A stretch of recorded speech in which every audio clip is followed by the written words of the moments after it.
Folks, great good morning to you, and welcome to another date on This Morning. I am Citizen Jones Hussein.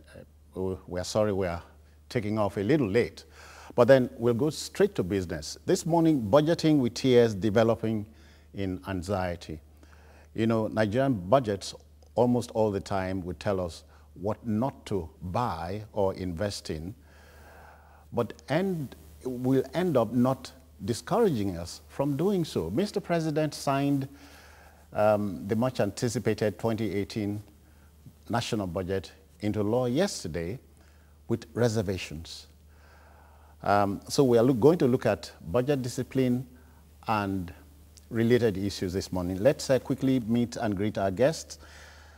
The lady here is Morenike Babington Ashaye. She's a chartered accountant and accounting education research fellow.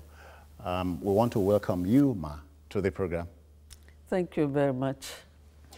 We do have an economist here. He's also a stockbroker, so we're in good company. I welcome Mukhtar Mohammed. Thank you. Yeah, Madam, let's begin with you. The budget has come at last, at long last, even though it left after so much bated breath and so on. Here we are again. But the president signed the document into law with reservations.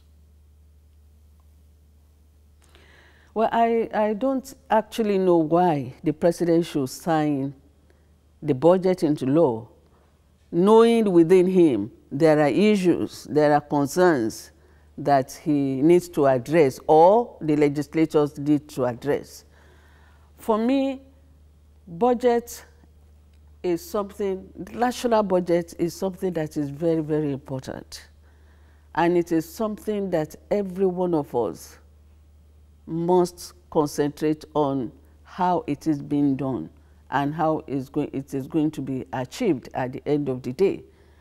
Now, inside that 9-point-something trillion, 9.1 trillion, the legislators maybe forgot that the executive took $1 billion from the excess crude account, isn't it?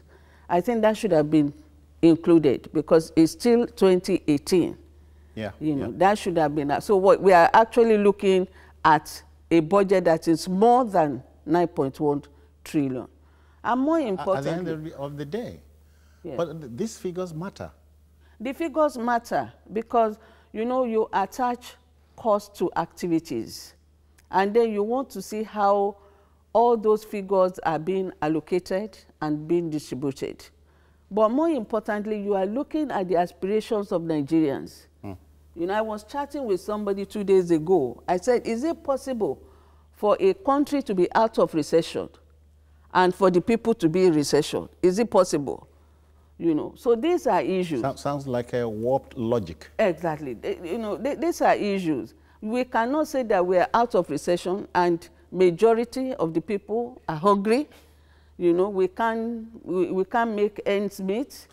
So it's important that when we are looking at budget, and that is why I'm saying we should look at budget beyond figures. Let us look at budget discipline, for example. Let us look at what are the aspirations of Nigerians that the government must meet. Good. That's your opening salvo. Mohammed, how do you open? Very sad. The longest budgets in the history of Nigeria. It took 7 months for the legislature to even finish, for the president to sign the budget into law. Even with that, the president signed it with a lot of reservation, like she rightly pointed out. And also, and this is coming from a party that is also controlled majority in both the Senate and the House of Rep. He just saw a disjointed party. He said a disjointedness between the legislators and the executive. So they don't have a common goal, they don't have a common vision. The budget is supposed to be tied towards the economic recovery growth plan, and every project, major key project that is attached to that plan is being cut by the executive instead of even by the legislator, instead of even being increased. And we are seeing where legislators are putting up projects that are not of national priority, national priority. And interest. And interest, especially when we are talking of a government that is coming out of recession, is trying to develop build key infrastructures. And I mean, it's a major concern when the key drivers of an economy, like road, power, housing, is being cut for things like street lights, I mean, security and so on. Madam, yes, I do admit what you said in your opening salvo. We cannot but do with the figures. Now, let me share this with you. The federal government looked at 4,700 projects at the beginning, but the National Assembly opted to 6,403. And so you are looking at also a National Assembly cutting the president figures by 347 billion and increasing theirs 578 billion. Discipline here. Now, they are lawmakers. The presidency and the lawmakers are supposed to have a romance that should be for the good of all. But they did mention that those projects are community projects. Okay, go on, go on. And I believe that they should not have waited. You know, of course, it's the interest of the people they are, they are after. But they should not have waited until the executive brought the budget to them. Because one of them said that the Constitution gave them the right to have an input. And you can have an input before the budget is presented to you. That is exactly what it's supposed to be. And if the executive fails to do what you expect them to do, then you can add or subtract. But when the executive says they can achieve 100 projects, and you now increase it to 300 projects, and you are saying that because of the oil price, they should be able to meet up with those projects. I mean, I would have loved a situation where the parliament had been able to tell us that last year we budgeted for 50 projects. We were able to do 70 projects. So this should be, we should align.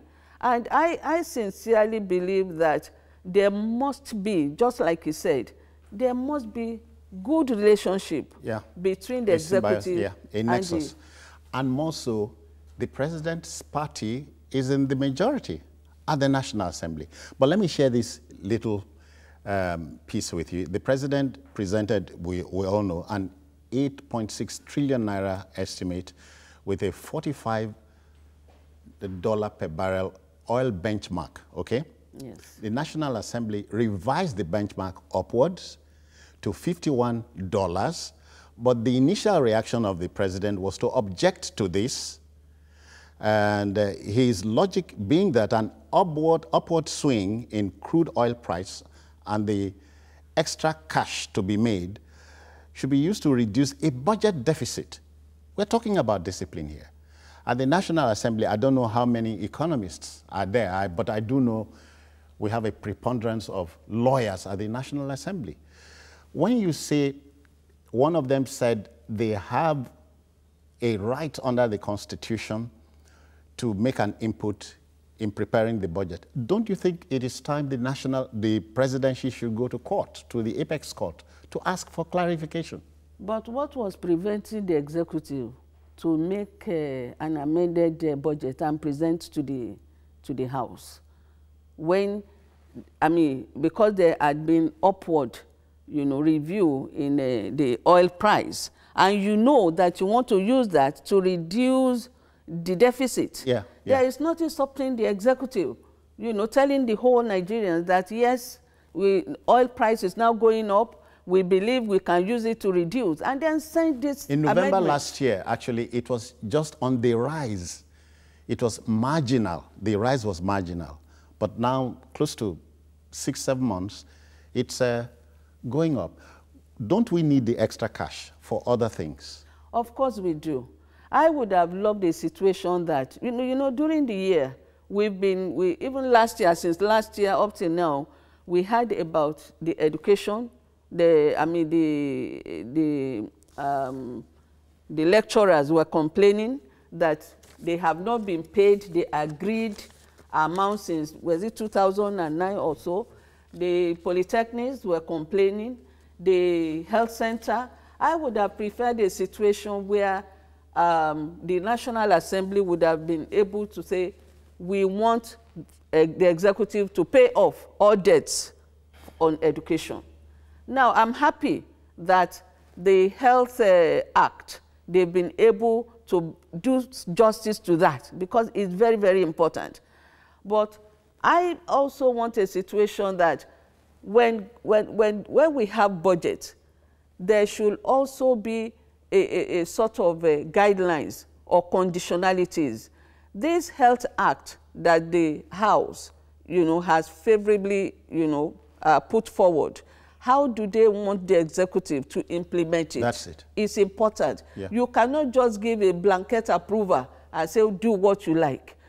How is it now going to be possible for any Nigerian to go to any healthcare service and receive that service almost free of charge? Yeah.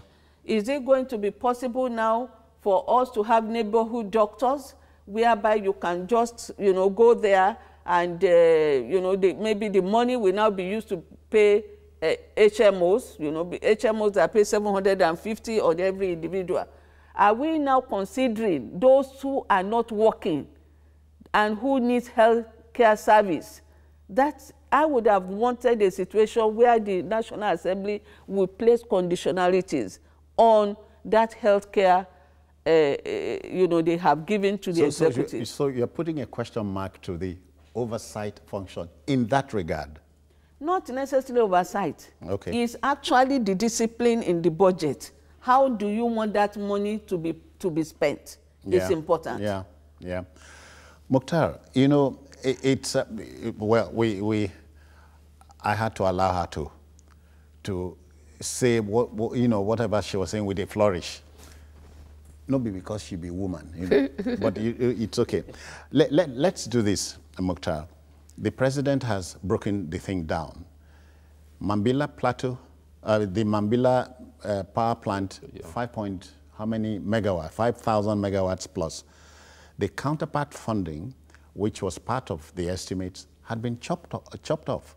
You talk about the Lagos-Ibadan Expressway, talk about the second Niger Bridge, the East-West Road, and about 104 unity schools. The money appropriated for them was slashed by the National Assembly. Look, you see, they don't have any excuse. When you look up the unity schools, of recent we have because of insurgency going there, picking up students, kidnapping, and that was why they said, okay, poor provision of security in the unity schools. Security in the unity school. So it just shows because they don't have children in the unity school, they don't care what happened to us. That's number one, that's how I see it. Number two, the Mambila Plateau is a counterpart funding. They could have their own that, okay, since it's an ongoing project, why can't we just put in this now? Why can't we just, it's not left for the government to even really tell us clearly how much is it our counterpart funding in every year of this project. The government too is not clear on that. The Lagos-Ibadan Expressway, it was supposed to be a public-private partnership before it was chunked up. So now, which stage are we? If you drive through the Lagos-Ibadan Expressway, you realize that going towards the Lagos exit up to the interchange side between Lagos and Ogun, it looks good. From Ogun there to Ibadan to some part, Shagamu is bad, and some part again looks good. So look, in as much as we are blaming the legislators for them, it's both ways. Remember, it took the president giving presidential order for the MDEs to appear to defend the budget, which is lack of, like you said, lack of discipline. We've never taken budget serious in this nation. We've seen it as just a waste of time. Because even if you see the civil servants, it is the same civil servants. Look, this administration has been in for the past 3 years. The first year, we had the padding issue. The second year, we had the late passage of the budget. With padding? With padding again. And the third year, we're having this again. So it shows that it's a government that is not learning. Look, you asked her, why can the executive not go to court? They had a golden opportunity during the Goodluck administration time. They were planning to go to court. But political reason took charge of economic reasons. They didn't proceed to court for court to give an interpretation. What we've seen here is when it concerns the politicians, when it concerns them, they can go to court to have clarity. But when it has to do with the common man, what we touch to the common man, they come to political settlement. So I don't even think the executive, she pointed out that maybe the legislators are saying that these are community development. That's why we have separation of power. Local government have their own responsibility, state government have their own responsibility, federal government have their own responsibility. That is why every month they go to Abuja to collect their share. And by the way, do you know that, Madam, state budgets are also padded? They go through the same process? Yeah, they go through the same process, but we don't give state budgets as much attention as that's where we get it wrong. Because Lagos State has control of the State House of Assembly. Lagos State is the only state that at December, the budget is already ready for the governor to sign. By January 4th, they kickstart the budget, and they've been doing that for the past 16 years. And because they control majority in the House. And we are having a federal government that controls majority in the House for the past 3 years, cannot put a national budget, which is supposed to be the key indices that drive the economy, that give foreign investors confidence in your economy.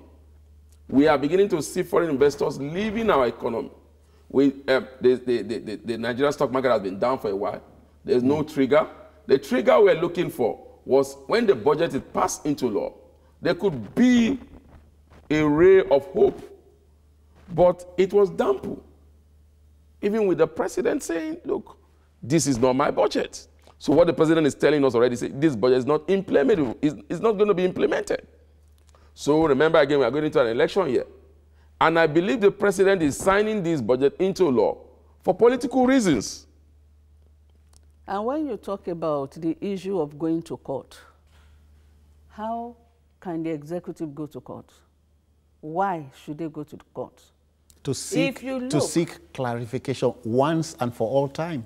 Clarification on what? If you look at on who does what regarding the budget. If you look at Section 6, subsection C, 6cc of the Constitution, it is clearly stated that those Chapter 2, obligations of the government cannot, cannot be questioned. So even, why would they, if they go to court, they know the answer already. So if they cannot question the executive, can they question the legislators? So that Section 6C should actually be expunged. I don't know why our legislators are still, maintaining that Section 6cc. Don't forget, we're talking about discipline here. Yeah, we are talking about discipline. And you cannot have discipline when you cannot checkmate your government, when you cannot talk about what they should do, when you cannot checkmate your National Assembly that makes the laws. Yeah, like he said, they have majority.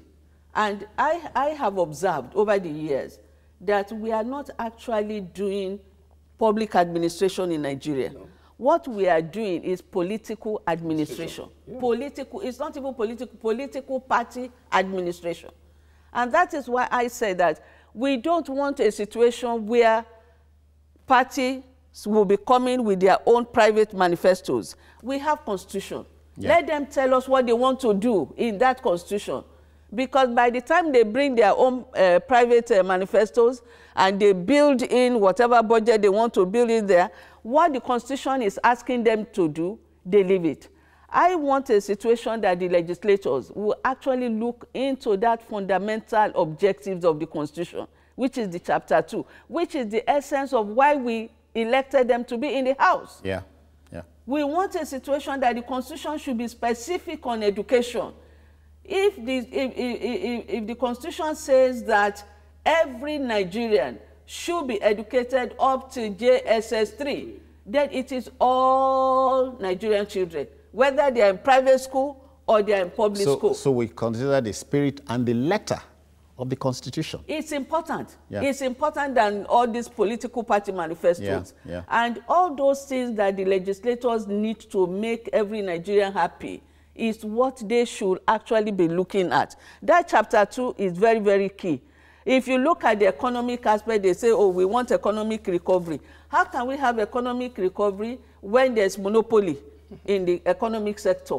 When government believe that they should do everything? If you look at Oronsoye's recommendation, many ministries and agencies should not be there. But this government is still budgeting, spending money on agencies that are duplicating efforts of other people. That, to me, is basis of corruption. Those agencies and ministries are vehicles of corruption. And if for almost 3 years, this government cannot do something about that, I think, there's a big question on their sincerity. Because for me, there is no need. Because what the Minister of Information said was that they don't want unemployment. There is no need for unemployment if it is well planned. I can even, I can volunteer myself because I know the way we can do it, that those people will not be unemployed. Government needs a lot of extension services in all the activities they are doing. These people can be redeployed, you know, for extension services, and they will be getting their money, and government will have, you know, low salary package. And a respite too. Yeah. Mokhtar, how sustainable is it to keep borrowing to finance the budget? Look, it's never sustainable. And remember, we are already borrowing, and we are not just borrowing, we are borrowing from the international market. We are borrowing from, if one thing I've said that this government got right is they are borrowing with specifics. They are borrowing to service debts. They are borrowing at a low interest rate outside at 4%, 2%, longer period to pay based on crude oil price. But here's the deal of the matter that I see. Like Shira, they pointed out, like the legislators are making us to believe that they added some of this budget because the price of crude has gone up. Remember, even before the executive passed away, the price of crude was still a little bit high. But the executive was saying, look, let's have a buffer. Let's be able to save for the rainy days. Because what happened in 1999 when we had is it 1999, was it 2008, when we had the global recession? Nigeria was not affected so deeply because we had a robust savings. At that time, we had the savings of up to like $60,000 to $70,000, based on what we call excess dollars, what was called excess crude account.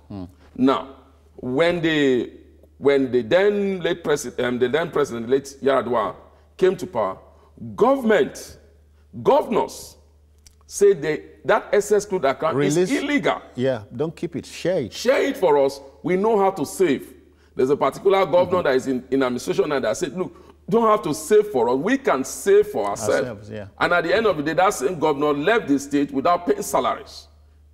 Now, we now have an opportunity again. The price of crude has gone as high as we are not even now. The excess crude account that this government is still even keeping is illegal. We have created an investment vehicle in the Sovereign Wealth Fund. Why can't we move this money there and use it to finance key infrastructural projects and then begin to reinvest into our economy? Build the second Niger Bridge. Remember, the Sovereign Wealth Fund has contributed about $1 billion into the second Niger Bridge as a private partner, to raise money for the government. So what we have are people that have never run businesses in the executive. What we have are people that have never run businesses in the National Assembly. What we have, if you go there, 70 to 80% of members of the National Assembly were civil servants before. They have Mokhtar, today they are professional politicians, which Madam talked about. No, they actually give you that complimentary card and you see it. It's only in Nigeria someone give you a complimentary card. And what is his profession? He say, I am a politician. Yeah. Well, politics is a profession as well, because we have people that they do political science in school, they do economics. So I mean, it could be, it should be. No. A profession. You don't read. But sorry, you don't read political science because you want to end up being a politician professionally. Yeah, but there's no reason. We know that a lot of people go into politics. Madam, there's no reason. There's no reason. In a developed economy, there's no reason. if you look at the American economy, which we are using it as our benchmark, if you look at all the members of the Senate or the House of Rep in America, you could see these are people that have run one business or that. These are people that have served the American government. They are professionals. Yeah. They are. No. You can be a politician and be a professional. Just a minute. I'm not saying that you cannot, anyone, I mean, whether you are lawyers, you are accountants, and so on, of course you can go into politics. It's an open field. But what I'm saying, and I quickly want to add to what he said, when we're having, what we are having in our system at the moment are people who are afraid of the president. You know, are people who believe they are working for the president, are people who believe they are working for governors, are people who, you know, they don't believe they are working for Nigerians. And there's a big difference there. So we are talking about entrenched interests. Yes. You know, when you are giving public office, your first thing is Nigeria. No, not this. You know, but when you, I'm working for the, I'm working for the president. If the president is doing something wrong, because you are afraid, you will not be able to tell Mr. President, we can't go that way. This is the way we should go. You know, you are afraid that you may lose your job. Why? Why not? No, you can some of lose them your are job. afraid. You know? It's not because they are afraid, because they are afraid of, they have skeleton in their cupboards. You know, an elderly person, I was talking to him, I said, why is it that somebody can just be very vocal and all of a sudden it goes down? He's no more vocal. I said, look, if you have served in a public office in Nigeria, all they need to do is to take a sheet of paper and dangle it in front of you, and you get silent. Yeah, okay.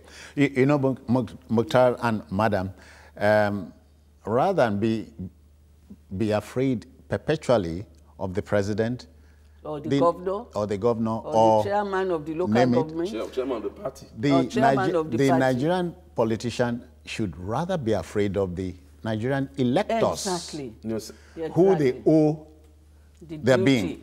Yeah. All right, then we'll go on break. Budgeting with tears, developing in anxiety. Development is arrested. I think we are beginning to know why. Let's go on this break and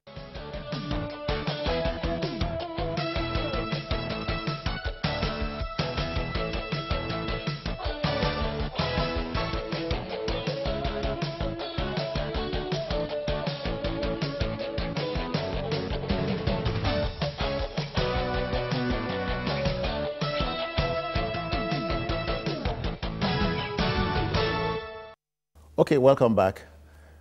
It's no longer news. Mr. President signed the budget just after noon yesterday, but said, regarding, in spite of these reservations, I'm signing the budget just so the vehicle can go on.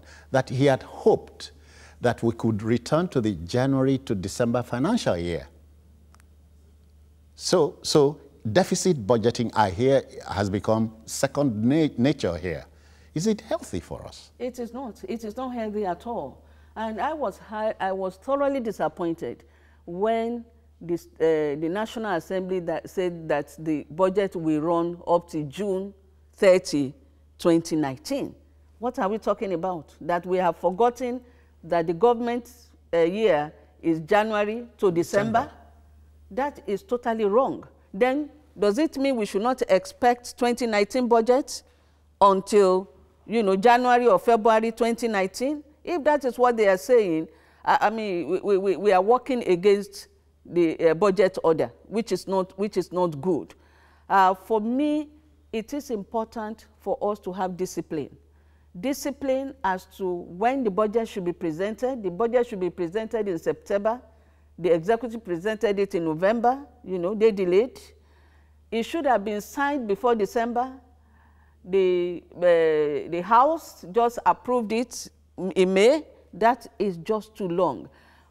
I don't see any reason why the House, with all the assistance should not take less than 2 months to look into the nitty-gritty of the budget. Which is why we quickly say that politicians in Nigeria, especially at the National Assembly, should have their assignments on a temporary basis, you know, part-time basis. You should not be full-time because, you know, out of 180 sitting days, many of them are not there up to. Well, yeah, when you watch the news on what they do, you find that the whole place is almost empty, and we don't know who and who. President is coming. And we don't know who and who are actually deciding for Nigerians. If we voted you in to work for us and you are absent most of the time, it's rather unfortunate. And by extension, work with us because you are supposed to go back to your constituency. You know, and, you know, find out what they need. But we're talking about discipline here. Yeah, yeah. There, you know, when up till now, we are still in a situation where the National Assembly may not necessarily know how the executive is working. That is very bad. By now, the legislators should know what are the recurrent expenditure. Why do you need to waste much time on recurrent expenditure? What they should be concentrating on is what actually affects Nigerians, the capital expenditure. Certain things that in the fundamental objectives, what must be, that is what they should have done research on. Yeah. So by the time the executive comes, they are prepared for them. They shouldn't take more than 2 months to go through the budget and approve and send to Mr. President. Madam, Nigerians are beginning to know their friends and sift them from the chaff. We have a judge here. Judge, good morning to you. Good morning, Citizen Jones, and good morning to your panelists. Yep. Citizen Jones, I have for a long time lost interest or confidence in our budgetary system.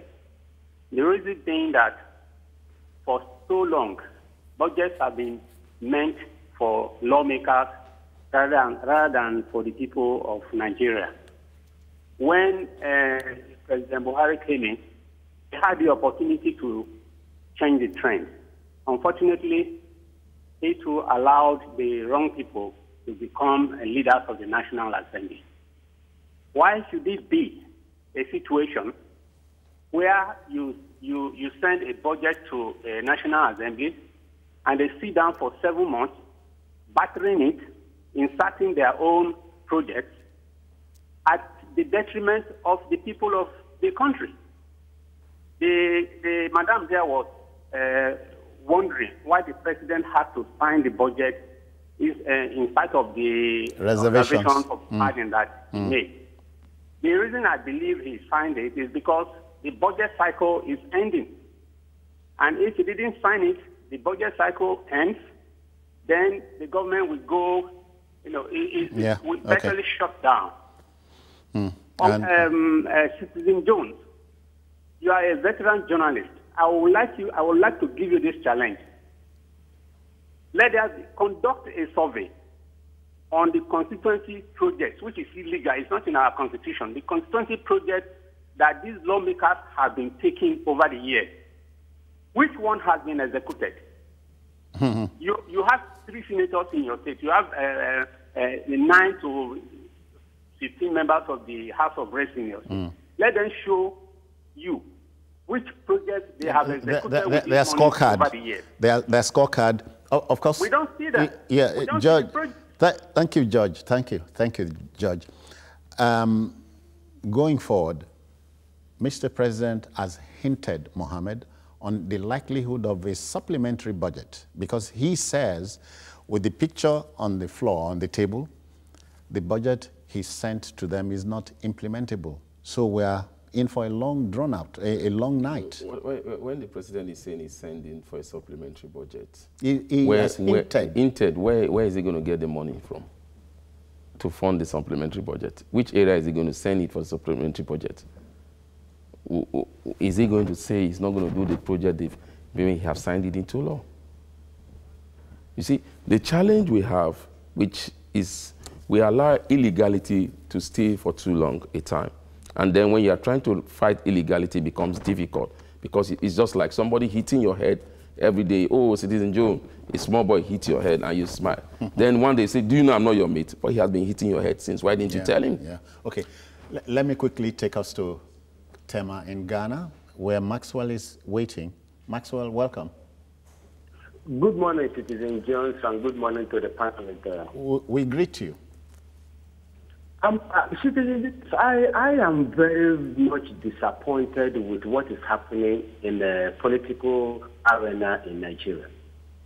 Which one is which? We Nigerians have allowed illegality to take its threat in the affairs of governorship in Nigeria. Who arrogates the powers for the National Assembly or the legislators to include constitution, how do they call it, constituency project? I buy the idea and the suggestion of Mr. George, the last caller before me, to at least we have to trigger our investigative journalists in Nigeria to investigate thoroughly whether this money these people have been collected for the past, let me say, 18 years. 18 years now, though, are being implemented. Where are those monies? Why are Nigerians keeping quiet? Why do we always pass our budget at the need of the day? Why? Ghana, where I am staying, despite their small nature and whatever they are, they pass their budget, I think, second week of January. Immediately the government was sitting. Why do Nigerians have to sleep and allow these lawmakers to take us for a ride? Okay. It's long overdue. Okay. Okay. Many thanks. When you talk about the Constitution... Maxwell, I'm sorry, Mokhtar. So Maxwell is not suggesting that there's any such thing as a Nigerian-type democracy, as distinct from Ghana, where he is enjoying his stay. He's a Nigerian, though. You see, the challenge we have is that's where we come to the year-end thing, like what Madam was saying, that I personally say, must we start our budgeting in January 1st? Is there any law that binds that budget?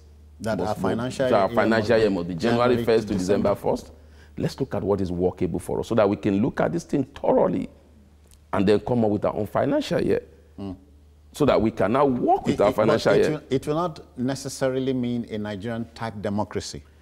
Look, the world is a global village. Accounting year can be picked. Yeah. It doesn't have from to country be, to country. For country, you can have April to March.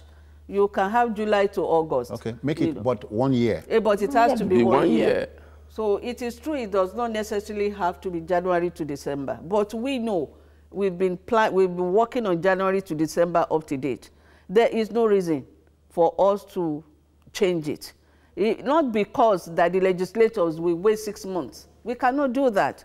We must, and that's why we are talking about budget discipline. We must have timeline for everything.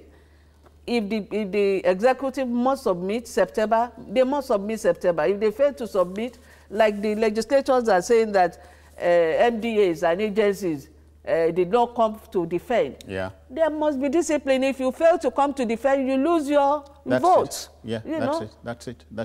But Akin in the UK is here. Good morning, Akin. Good morning, Citizen Jones. How do you do, sir? Good morning to your panelists. They greet you. Okay, apparently, I just wanted to add one or two things concerning the budget. Apparently, I think that the system that draws up our budget, you understand, it needs to be overhauled. And I think that's one area that we are not looking at internally. The other bit is that I agree with the accountant, Mrs. Babintin Ashai, on the issue of a monopolized economy in Nigeria. And you will find out that no growth can take place, no matter how much you spend. No growth can take place within that economy, since all things are done by a particular, a particular set of people. And because that doesn't give room for competition to take place. So the best minds are not in place in terms of how to run the economy. That's one aspect. The other aspect is that when all these agencies refuse to, defend their budget, you don't blame the NAS, you understand me, for for bringing the budget out in May, because that has nothing to do with them. It has something to do with all the departments that refuse to come at the appropriate time to defend their budget, and that's all I'm just going to say about the issue. Thank you very much. Yeah. So it is budget discipline is important. Another aspect that we need to look at when we are talking about budget: does the budget meet the aspirations of Nigerians? That is why we voted our legislators in, and that is something that they should be researching into. We pay for their assistants. What are their assistants doing? You know, they have to go outside there and inquire, do a survey. You know, are we doing what we are supposed to be doing for you? Someone sent through WhatsApp yesterday a school in is it Benin? Yes, in Benin, and the pupils were in, you know, is outside in the rain. The whole environment is terrible. I believe that we should begin to think about the people. Okay. Now, you have a situation about the health that I mentioned earlier. Yeah, which is key. Neighborhood doctors, we need them. All right, let me pause a while, because Paul is here in Lagos. He has joined us. Paul, welcome. Hello, Paul. Yeah, good morning. Yeah, welcome. Thank you very much. I want to contribute to what you Go on. Yeah. Okay. The budget of the federal government is the biggest spending of the land. So if we expect the fiscal year to run from January to December, then it should be fixed. In a situation whereby you begin to shift the goalposts from one place to another, it doesn't augur well with the nation, because there are so many companies who equally run on budget. And we run on budget because we key into the major budget of the land, which is the most important budget and the biggest spending of the land. So as far as I'm concerned, we need political solutions to what is happening in Nigeria. APC is the ruling party of the nation, so they should be able to sort themselves out. The executive arm and the legislative arm should come together and sort themselves out. Because we can't continue like this. No, we cannot. It's frustrating. We can't continue like this. Yeah, no, Paul, we cannot. Thank you, Paul. Mukhtar, but let's veer off a little. And I put it to you that your governor, priding himself on fixing specific roads in your Edo State, is not doing you a favor. He's doing his job. And besides, he's not using his money. But the business of your governor and Madam's governor would be to create enabling environments so you and her can grow with the states. The two basic reasons why you have a government: empower the people and security. Those are the two reasons why you have governance: to empower the people and to give them security. But we are not seeing that in any of these governments that we've seen in Nigeria. Just very few, and even at those few, we could count them. Now, let's talk about when you look at this constituency problem, constituency project. Of recently, the governor of Edo State, my own state, said he will no more release money for constituency project to any member of the House of Rep. I mean, the House of Assembly. Yeah. They have said it. So can the president not go the same route? Oh, but you missed it. I hope you didn't quite miss it. That Mr. President had severed the cord that links the State Assembly to the governor, on the one hand, and the local government to the governor. Yeah, he has done that. So he has passed that into law just recently. Yeah. So what I'm talking about, the governor of Edo State saying, look, I will no more put any constituency project on my budget. When we talk about the issue of empowerment, which he mentioned, and we are talking about economic empowerment, which of course will assist the generality of the people. Yeah. The other caller mentioned about monopoly. When you look at a lot of policies of government, they talk about private-public partnership, but they are not actually acting. They are not making... On paper, but let me pause you slightly because Okorafor is reaching us from Arochukwu in Abia State. Welcome, sir. Good morning, Mr. Jones. Good morning, Madam Morenke and Mr. Motar. You see, the budget came late when many things must have gone haywire. The question is, why must the budget appear late? Too bad for Nigeria, the giant of Africa. I think the National Assembly should think first about the populace, not for their own personal or political interest, because the populace matters because the Nigerians, both them into the office, they should think about the Nigerians. Look at our educational sectors. No seat for our primary schools, no seat for our secondary school sections. Now talk about our universities. How much is the budget for education? Because today, what state? You go to Suka, you go to what's they called Futo.